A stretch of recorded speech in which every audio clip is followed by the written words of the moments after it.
Hello అండి, hi everyone. అందరు చదువుతున్నారా? నేనైతే ఇంకా ఆ రోజు హోలీ రోజు హాలిడే అండి. సో స్కూలుకు హాలిడే కాబట్టి కొంచెం నాకు ఇక టైం దొరికింది. నేనైతే ఆ రోజు ఇంకా చదవాలని అయితే నేనైతే టైం టేబుల్ వేసుకున్నాను. బట్ ఇంకా హాలిడే వచ్చింది కాబట్టి ఇంకా ఏదో ఒక పని ఉంటుంది. బట్ అయినా ఇంకా మనము తప్పదు, వర్కే అంటే ఇంకా అది చదవడం కూడా అనేది పక్కన పెట్టకూడదు. సో నేనైతే ప్లానింగ్ చేసుకున్నాను. కొంచెం నాకు జలుబు కోల్డ్ కూడా ఉండే, కానీ తప్పదు. ఎందుకంటే మళ్ళీ హాలిడేలోనే చదువుకోవడం కొంచెం మంచి టైం ఉంటుంది. సో నేనైతే ఇంకా జనరల్ సైన్స్ అయితే చదవడం స్టార్ట్ చేశాను. మొదటగా నేనైతే హైకోర్టుకు ఇంకా ఆర్ఆర్బీ గ్రూప్ డి కూడా అప్లై చేశాను ఫ్రెండ్స్. ఎందుకంటే ఆర్ఆర్బీ గ్రూప్ డికి కూడా ఈ యొక్క జనరల్ సైన్స్ అనేది మనకి యూజ్ఫుల్గా ఉంటుంది. ఇటు హైకోర్టుకి కూడా మనకి బెనిఫిట్గా ఉంటుంది. నేను వచ్చేసి విజేత కాంపిటీషన్స్ అయితే బుక్ తీసుకున్నాను. చాలా బాగుంది. ఈ మొత్తము అసలు ఇది చదువుతుంటే మొత్తం మనము 10th క్లాస్లో చదువుకున్నది నాకు మొత్తం అది గుర్తుకొస్తుంది, బిట్స్ అన్నీ. సో కొంచెం మంచిగా కష్టపడితే గెటిన్ అవ్వచ్చు అని అయితే నేను అనుకుంటున్నాను.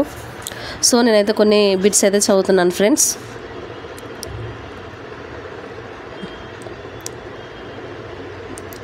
డాష్ గెలాక్సీకి చెందిన అనేక నక్షత్రాలలో సూర్యుడు కూడా ఒకటి.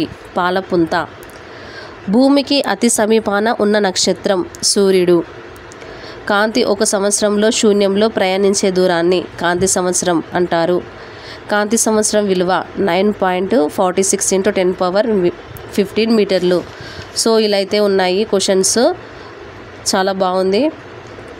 సూర్యునికి భూమికి మధ్య గల దూరాన్ని ఖగోళ ప్రమాణము అంటారు. AU 1 AU = 1.496 × 10⁻11 మీటర్లు. అతి పెద్దదైన దూరపు ప్రమాణం పారసిక్. కాంతికణ సిద్ధాంతాన్ని ప్రతిపాదించింది న్యూటన్. కాంతి కిరణాలు తలపై పడినప్పుడు వాటిని అదే యానకంలో తిరిగి పంపడాన్ని పరావర్తనం అంటారు.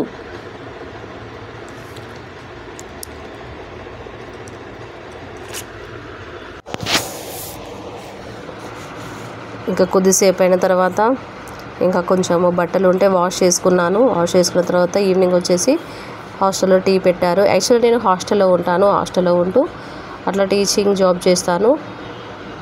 సో ఇంకా ఈవినింగే నాకు చదవడము టైం ఉంటుంది. కాకపోతే వచ్చి ఇంకా అలసిపోవడం అవుతుంది. కాకపోతే ఎంత అలసిపోయినా ఇంకా చదవాలని అయితే ఒక టెన్షన్ వస్తుంది. అసలు ఆ టెన్షన్కి నిద్ర కూడా సరిగా పట్టదు. సో ఇంకెందుకంటే ఇదే లాస్ట్ టైం. ఖచ్చితంగా నాకు చిన్నప్పటి నుండి గవర్నమెంట్ జాబు కొట్టాలని ఖచ్చితంగా తెచ్చుకోవాలని ఉంటుంది. కానీ కొన్ని పరిస్థితుల కారణాల ద్వారా అసలు ఇంకా అది చదవడానికి ఇంకా టైం అనేది సెట్ అయితే లేదు. ఇంకా ఈసారి నేను ఖచ్చితంగా అయితే జాబ్ తెచ్చుకోవాలి అయితే అని అనుకుంటున్నాను. ఖచ్చితంగా తెచ్చుకోవాలి. ఇంకా మరొక కొన్ని బిట్స్ చూద్దాము.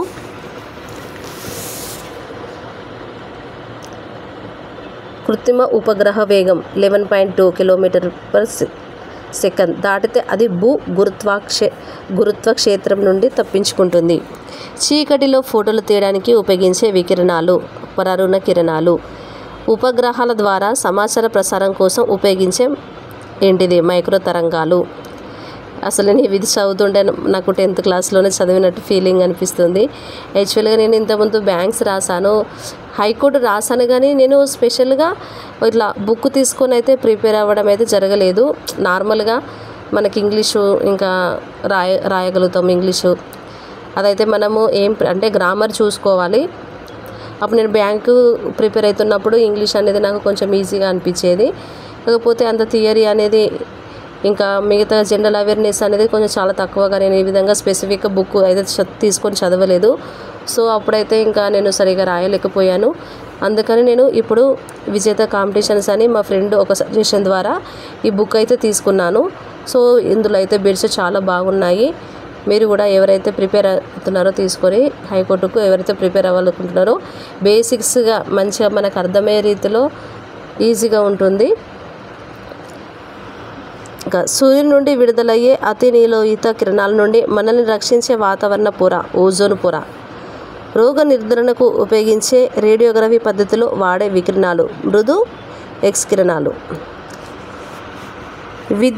నిరోధానికి ప్రమాణాలు ఓము. ఈ ప్రమాణాలు అనేసి అయితే మనమైతే బాగా గుర్తుపెట్టుకోవాలి. ఎందుకంటే ఇక్కడ సామర్థ్యానికి ప్రమాణాలు, ఇంకా విద్యుత్ నిరోధానికి ప్రమాణాలు అనేసి వచ్చింది కదా. ఈ విద్యుత్ నిరోధానికి ప్రమాణం అయితే వచ్చేసి ఓము. వలయంలో ప్రామాణిక నిరోధంగా మాంగనీస్ అనే మిశ్రమ లోహాన్ని ఉపయోగిస్తారు. ఈ వలయంలో ప్రామాణిక నిరోధంగా మనకి ఏమి అంటే ఒక మాంగనీస్ అనే మిశ్రమం. ఒక వలయంలో విద్యుత్ ప్రవాహాన్ని నియంత్రించేందుకు రియోస్టాట్ను ఉపయోగిస్తారు.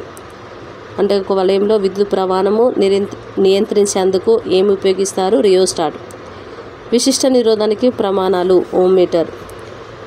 విద్యుత్ విశ్లేషణ నియమాలు తెలిపినది ఎవరంటే మైకేల్